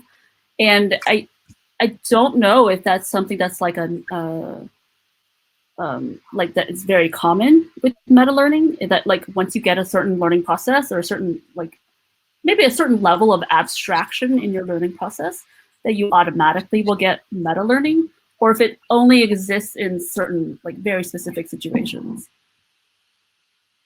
So I guess I don't have a good answer for that. Well, another question I had. So now relating this to machine learning, because I know in machine learning people they have this notion of a base learner and meta learner, and there's rather different kinds of mechanisms for the base learner and the meta learner. They use different kinds of mechanisms to do their thing. And you know, machine learning also sort of separates sort of regular learning and transfer learning, and there's these differences, right? And I'm wondering if these are differences that are actually due to the fact that what we're talking about in machine learning is different. It has a different meaning than it does when we talk about, say, human learning. Because I'm not sure there's a difference between learning and transfer learning, or whether that's just what learning is in humans, you know, or if there's a notion of a base learner and a meta learner and all that. So I would love to hear your thoughts on that kind of, you know, if that separation is something that makes sense when we're talking about biological systems rather than machines? Well, I think that the reason that you might feel that way. So I totally agree in that, like with humans, it's really hard to define what is the meta learning and what is the learning, and that's because like with animals and humans, we come at it with a different goal, right? Like we didn't build up the learning mechanisms ourselves. We didn't set the parameters, the hyperparameters. We didn't build the architecture. We don't know what learning really looks like exactly, or like how to what are the representations that we're looking for that we can point to and say like that's learning. With our machine learning models, we have already come in and specified the loss. We've specified the thing that we want them to do, and so it's really easy for us to say that they're learning or that they're meta learning. But I guess I question that maybe that's a little bit too dogmatic of people in AI and machine learning. That maybe they should be pulling back a little bit and analyzing a lot of other things instead of just the like one metric that they're trying to optimize for and say my AI is learning or is not learning. I think we need to characterize these much more, because maybe then we will actually see different kinds of learning. We will see like the different kinds of behavioral strategies that we see with humans and with animals. I just think maybe we're not looking for them. And this is especially going to be true once we start to get more and more complicated machine learning models and agents. Like I mentioned GPT-3 earlier. People haven't really done like a good characterization of exactly what GPT-3 learns or what its representations are. Maybe we'll find some really like interesting kinds of meta learning happening. We should come back to that at some point. I just want to add something to what Melanie was saying. So in principle, if you have a base learner and a meta learner, they could both be from a set of possible learners. And you could, so in principle, as long as the meta learner has some way of accessing some distribution and setting some parameter for the base learner, it doesn't need to be a different species of algorithms. Usually it is. Usually it's more of a sampling friendly species or something, depending on the problem that the meta learning is being solved. Now in the brain, I like Jane's paper, the Nature Neuro paper, practically because it's concerns with the prefrontal cortex. I'm very comfortable in that region. It's kind of my hometown in the brain, so it's like that's where I started with my PhD. So I do see it as not all species are using their prefrontal cortex the same, and not all species have equally evolved prefrontal cortex. And there is a certain kind of flexibility in the kinds of learning that the prefrontal cortex can do, that it's not the case that everywhere else in the brain can do the same kind of learning. Now, when we want to translate it to machine learning, is it architecture? Is it this? Is it that? I don't think it's as Jane was saying, I don't think it's, or as you were saying as well, Melanie, I don't think it's super clear cut. But we do know there are certain things about it. So it's not as constrained as some other regions, for instance. It seems like it's pointing to things elsewhere. So it's using some abstraction of lower level processes, which is very similar to this notion of meta learning sometimes. It has longer time horizons. It can maintain multiple features at the same time. There's like a bunch of other things that the prefrontal cortex might be special about it. So is all meta learning equal? I don't think so.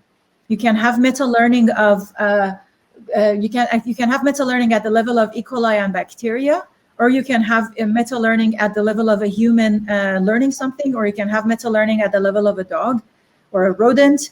And they're not all equal. It's not necessary that even within mammals we're all doing all the time, all of our meta learning are the same kind of algorithms.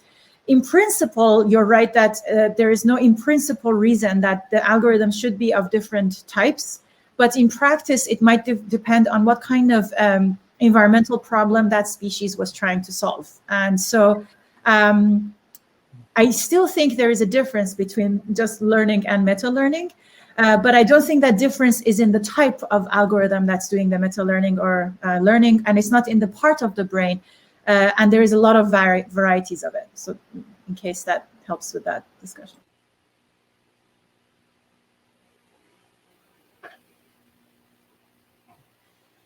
Hey, Ida, thank you for bringing up the prefrontal cortex, because I think that's a great lead into what I was wondering about. I've been work. I've been thinking, quite a lot about, what exactly is the definition of meta learning here, and it seems like there are a number of different possible ways you can think about meta learning, and at least one of them might correspond to something like working memory and/or executive control in people, wherein executive control is basically, relating back to the discussion on tasks that we were just having, right? A set of sort of meta parameters that you can rapidly put in place to dramatically change how the system processes information. That is not necessarily plasticity based, although of course you can learn to do tasks better, right? So, like you can tell someone, verbal instructions for a task, and they can create an instantiation of that task that they can perform on the spot. But of course, they'll be much less efficient at it compared to when they've had like a few hours to train on doing that task. So it seems like there's even another sort of level of meta learning there, which is like the difference between your sort of first exposure to a task in which you configure some set of internal mechanisms to do the task, versus once you've had exposure to a task, then you have this additional layer of task learning such that you could perform that task effortlessly instead of in a controlled fashion.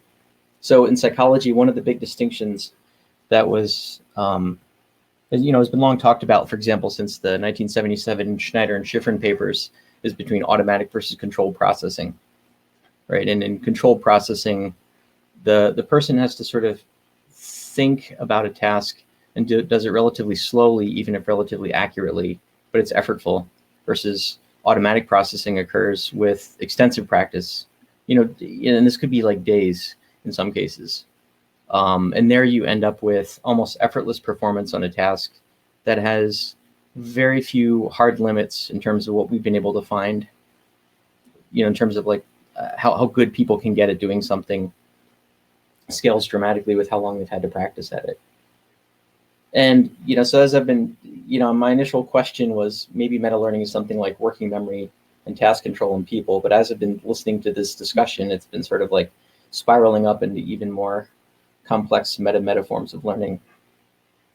I don't know if you've thought about like how this might relate to psychological constructs in that sense. That's super interesting. It makes me think that there are, we talk about like meta learning and learning as if there's only one learning process in the brain. But we know that there's multiple interacting processes. We have like procedural memory, we have episodic memory, and they all interact together. And things can move from more effortful behavior to a lot more automatic through like consolidation processes or other just kinds of processes. And maybe there's meta learning that exists within all of these systems. We don't know. And and they probably talk to each other. They probably like inform speed of learning between each other. And I think that that's something really fascinating and people haven't really looked at. Like, how can one learning system impact the learning of a separate learning system in a way that makes it effectively meta learning? I think that's really interesting. I hadn't thought about that before.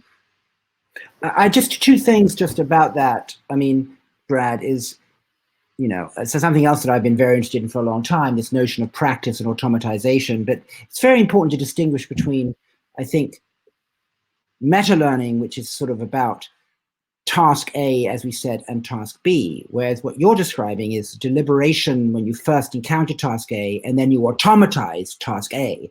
That's within task. Okay, so let's not confuse the ability to automatize within task with practice versus what's being discussed here, which is the notion of transferring, generalizing, meta-learning across tasks. Okay, now that doesn't mean there might not be some subterranean connection between them that mechanistically shares. And then, just the other thing, I saw in the chat on this issue from Zena, actually, which is, again, what we were discussing is transferring and retrieving different from learning to learn? And I think the answer still is that if you want to take up a new sport, start slowly. If you want to pick up a new instrument, start with scales and go slowly. then eventually you'll get good at it. Don't try and play Rachmaninoff's third the first time you encounter a piano, right? Those I would call learning to learn, that there is a way to enter a task which increases the probability that you'll actually acquire some level of ability at that task.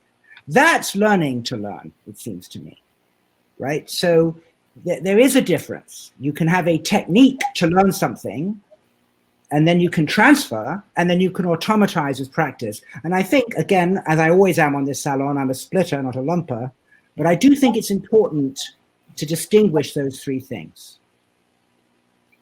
I want to push back on that.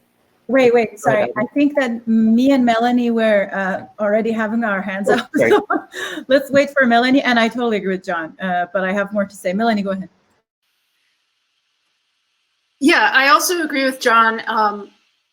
I think that one thing that's common to the sort of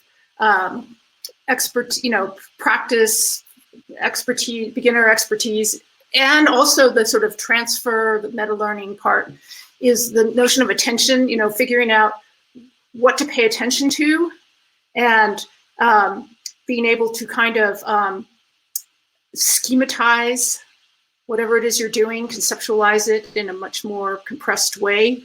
That's really important for both of those kinds of activities. And it occurred to me while Brad was talking that if you look at something like GPT-3 or transformers in general, that they do a few different things. They do this task of learning, to predict the probability of the next word or whatever, but they also learn attention in this attention sense of a transformer.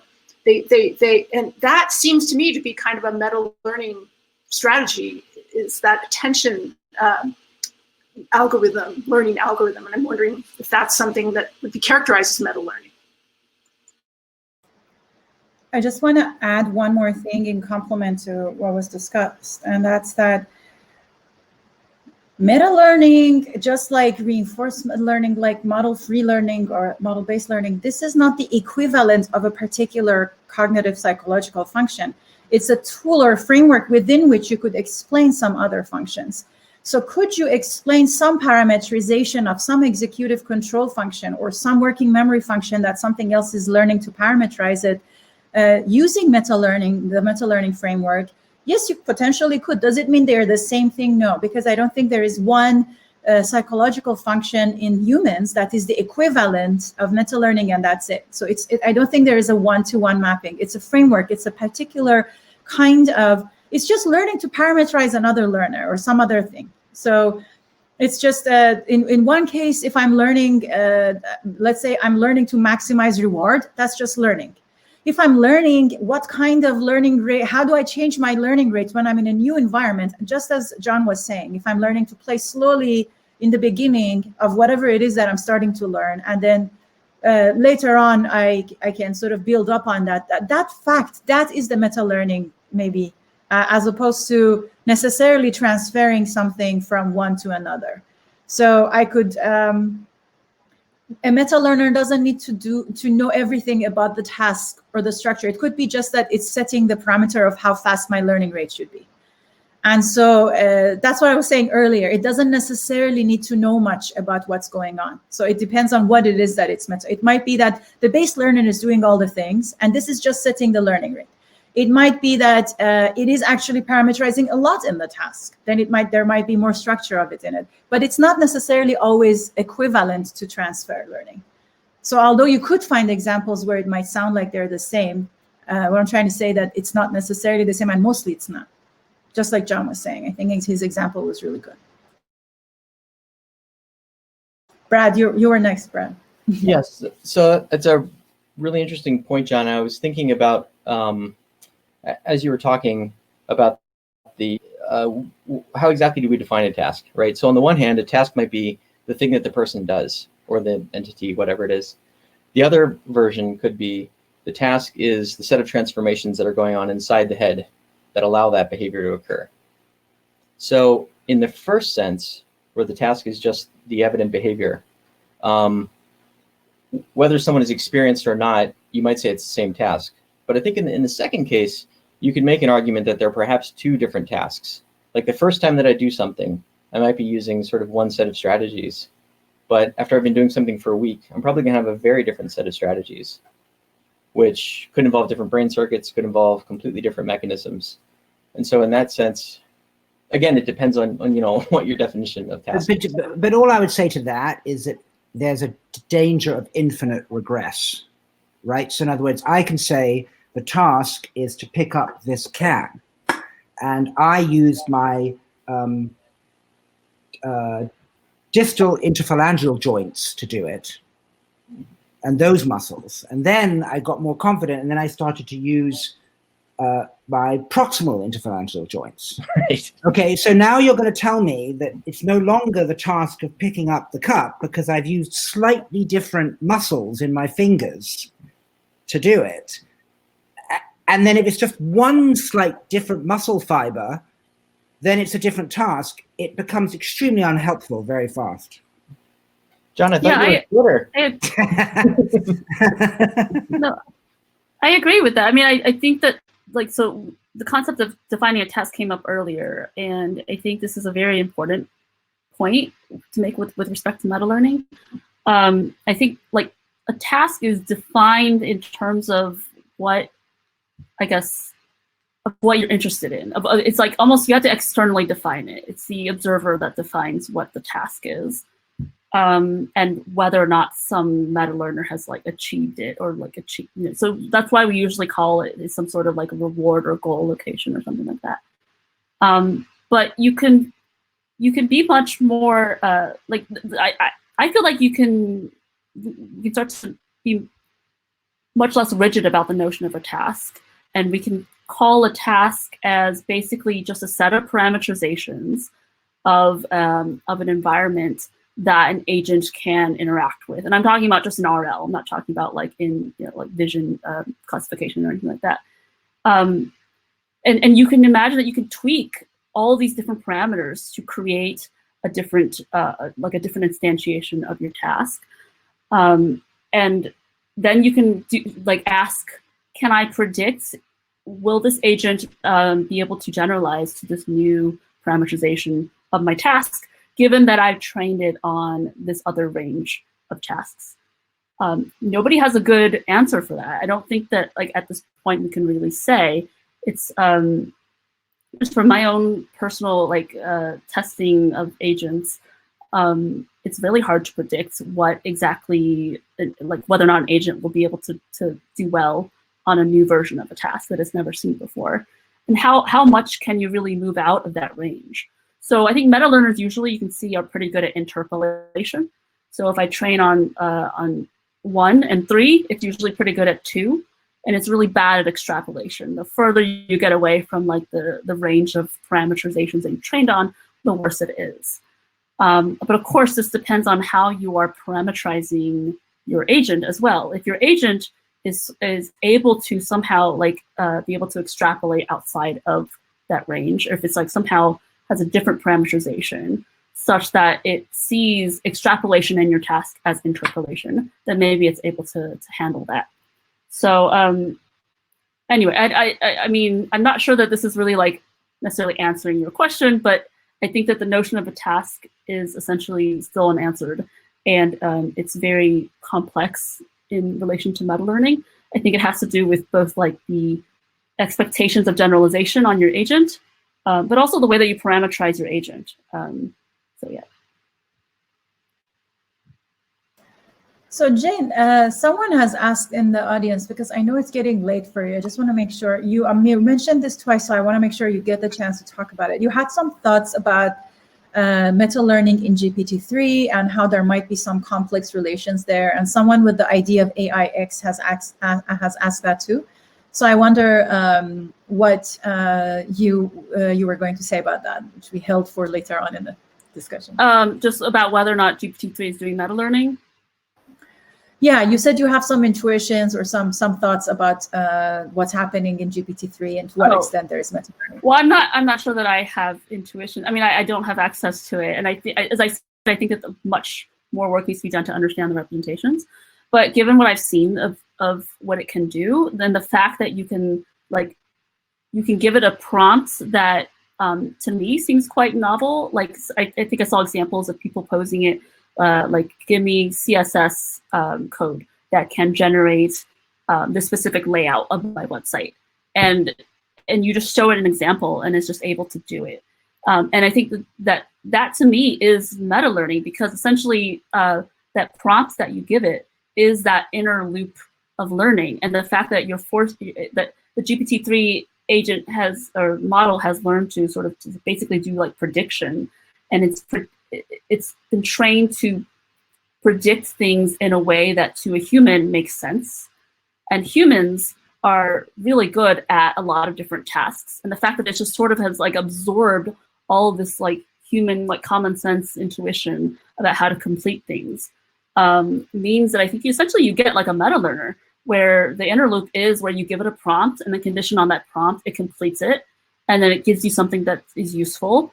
And because it's been shown so many examples of humans able to do it, I think it's essentially able to like do this in a meta learning way. Do you think that's just the nature of transformers in general, which is that there are certain things and they all kind of want my attention, and I'm deciding what weight to give them. And so the attention weights are basically determining. So if I'm solving a problem, there's a kind of a set of weights that the transformer is learning on how to sort of manage that. So do you think then I think that what you're saying is more generally about the nature of transformers in particular. So are you saying that transformers are a kind of meta learner? Well, I think transformers given trained in a certain way. I wouldn't say that just like any transformer is automatically doing meta learning, but like as I mentioned before, I think anytime you have like memory, you have the ability to deal with like you have the ability to condition on the past, and you have the ability to change and learn how to condition on the past in a smart way, then I think you are going to get these meta learning effects. I mean, for instance, like I don't think GPT-3, for instance, can handle arbitrarily long prompts. And that's because it can only do attention so far. So if you try to give it like a huge prompt, it would not be able to like complete, Shakespeare, I think, if you were to like give it the first half of it. And I'm sure that there's a lot of other examples that it cannot handle. But I think it is quite, the things that I've seen of it seem to me like it's doing essentially meta learning. It's able to like quickly able to adapt to new situations. So, Jane, if I have kind of a question, I've just something very horrible has happened to me, and I hope it's not. It's just because it's late, maybe not as late as it's for you. But meta learning seems to be transforming into intelligence during this discussion. In other words, if I were to suddenly get stranded on a desert island, and I would be the first to die actually because of my protean incompetencies, but nevertheless, if any of us were in that sort of situation, if we were to sort of try and do things by trial and error, we wouldn't survive very long, right? So we would, make a camp, we'd make fire, we'd make a spear out of a bulrush, God knows, whatever it is we do. But so is that meta learning? In other words, it seems to me that there's in the limit, meta learning is implying some sort of flexibility and sort of out of distribution learning. In other words, in the limit, you seem to be talking about intelligence, right? Going beyond what you originally learned.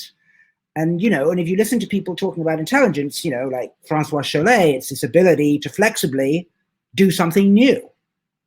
So is there not a possibility that in the end, that's where we're getting to, that meta learning just turns into intelligence, going beyond what you originally learned? Is that where we're going here, or is that a bridge too far?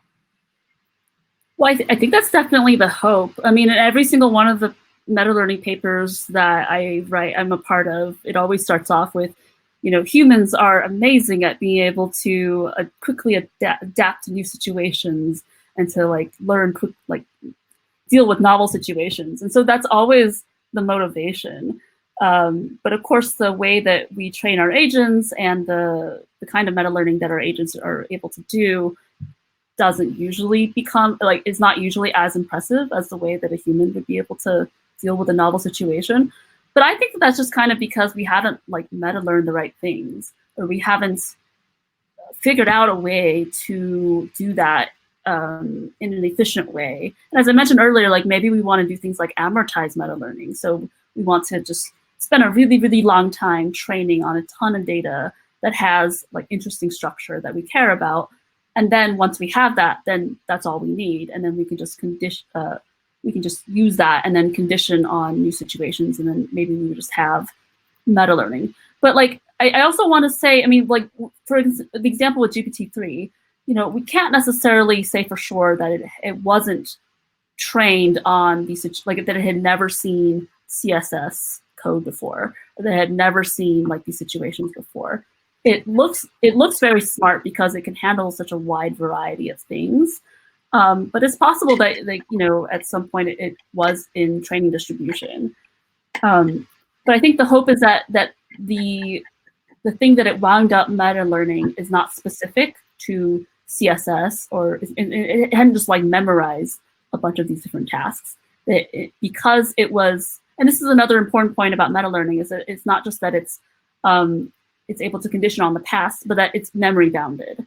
So this is important because you don't want it to just memorize every single sample, every single piece of data point. That would be not useful. You could just reproduce the data set. It has to be memory bounded because it has to be forced to find a lower dimensional representation of your data and to find that structure that exists. And I guess the hope is that like that underlying structure is more generalizable than the data set, the data points themselves. Mm-hmm. Yeah, Ida? I was wrestling with my mute button for some reason. So I just want to add one thing, John. So you asked whether meta learning gets closer to intelligence. I think we should be careful about that. So it's like saying, is the computer a transistor? So a transistor is one of the components that gets repeatedly used in order to have on a breadboard or something. It's one of the components that you can use a lot, or other kinds of things that are more complex than the basic unit. So if the basic unit is like resistance, transistor is like a more complex sort of unit that has multiple things in it, but it's not, it could in fact be a kind of a simple computer, but the computer that you have that will have like a monitor and everything, the transistor is not equivalent to the whole thing, even though that principle is used a lot in the computer. And so likewise, meta learning, and this is similar to the answer that I was giving to Brad, I guess, which is that it's not, oh, hi, cutie, look at that. Hello, we have special guests, everyone. We have a meta learner. Say hi, baby. Oh, I don't have my hat too. Remember, I'm hat. Sorry, I got distracted. So what I wanted to say is that the same way that there is no cognitive function that's the equivalent of meta learning, but meta learning can be used as a part of a framework to explain or to model some different cognitive functions. Likewise, meta learning is not the equivalent. It's not equivalent to intelligence, but it can be used in algorithms that are hoping to achieve intelligence, if that makes sense. I think we should be careful.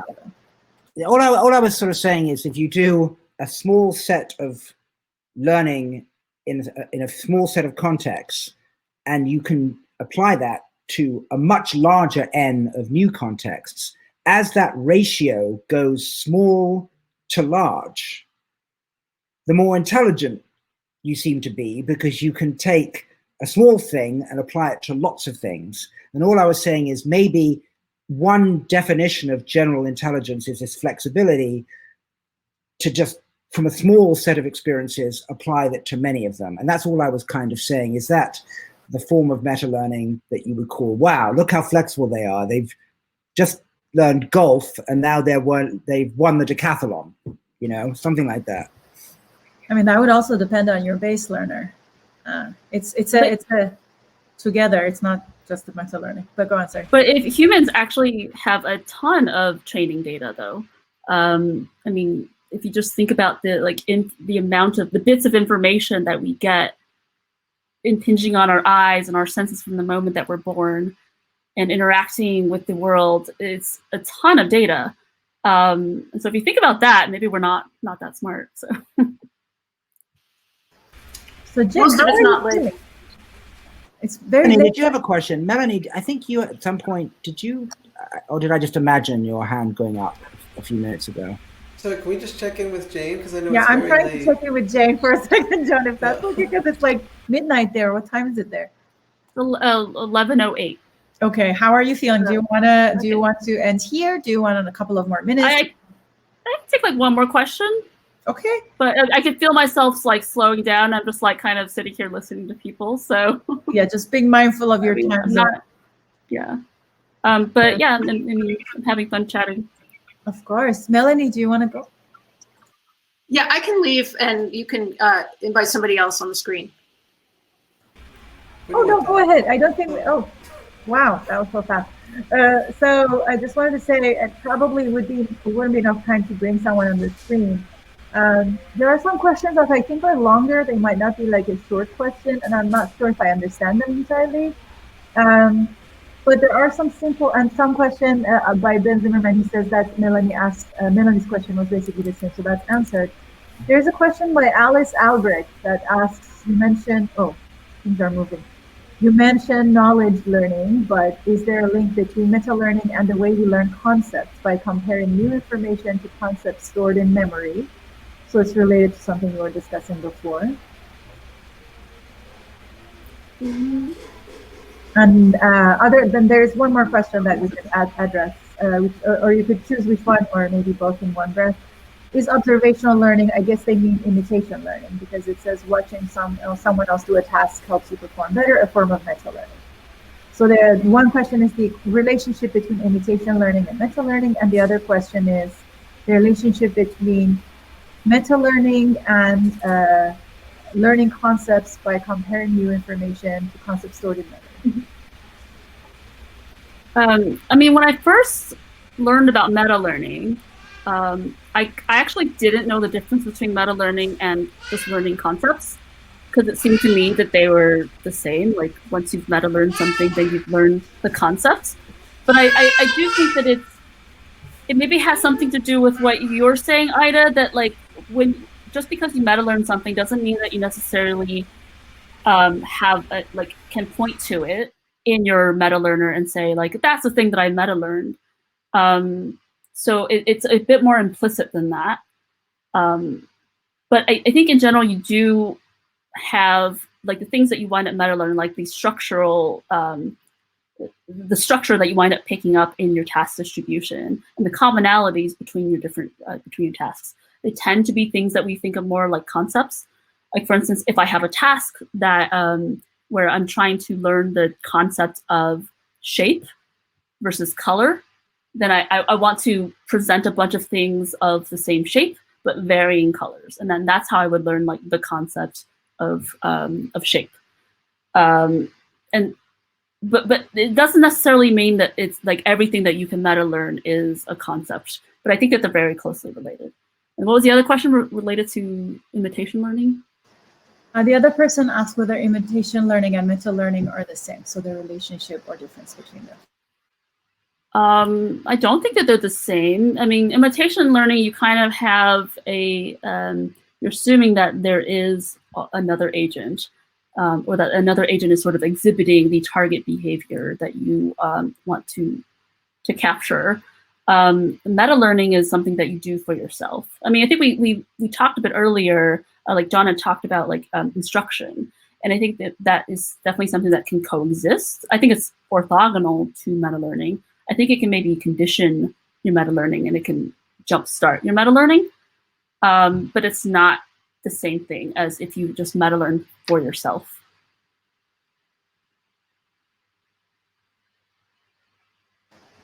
All right, there are some questions in the chat that might be interesting, but I guess like you might be very tired.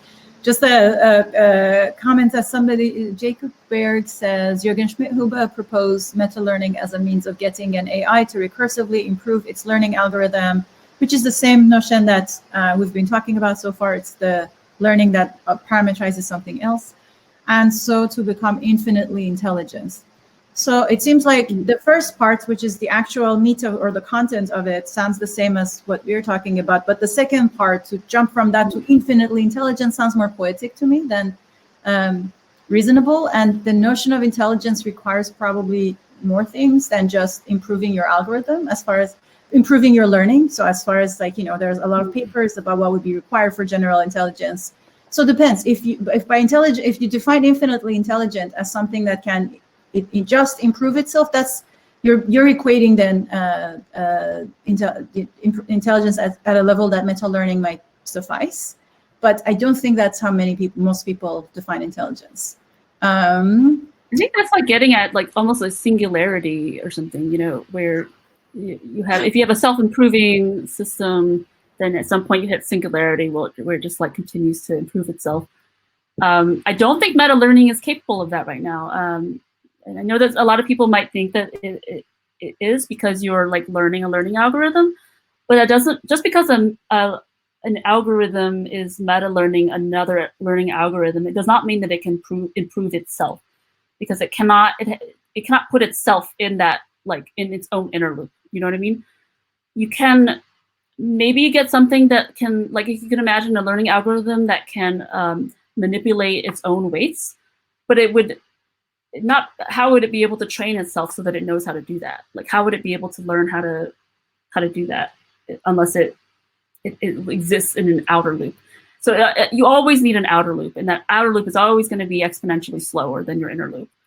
And it's always going to be constraining the things that the inner loop can do. And so I don't think that you can get this like infinite regress of being able to improve upon itself, unless you can do something like systematicity, or where you can, do compositionality in a way that you can almost like bootstrap itself. But I don't think anybody has a good answer for that, or has shown that again it's even possible. I think you said it beautifully, and I really like that you mentioned that the outer loop is always slower, and that we might need systematicity and compositionality, and that's not included in just the idea of meta learning. That then would depend on so many other things and not just meta learning. So I think that it was a wonderful place to maybe end, actually. Thank you so much, Jane. This has been so fantastic. The chat I haven't been keeping up. I agree with Jacob. Yes, you're right. It's more of a vision rather than definition of meta learning. You're right.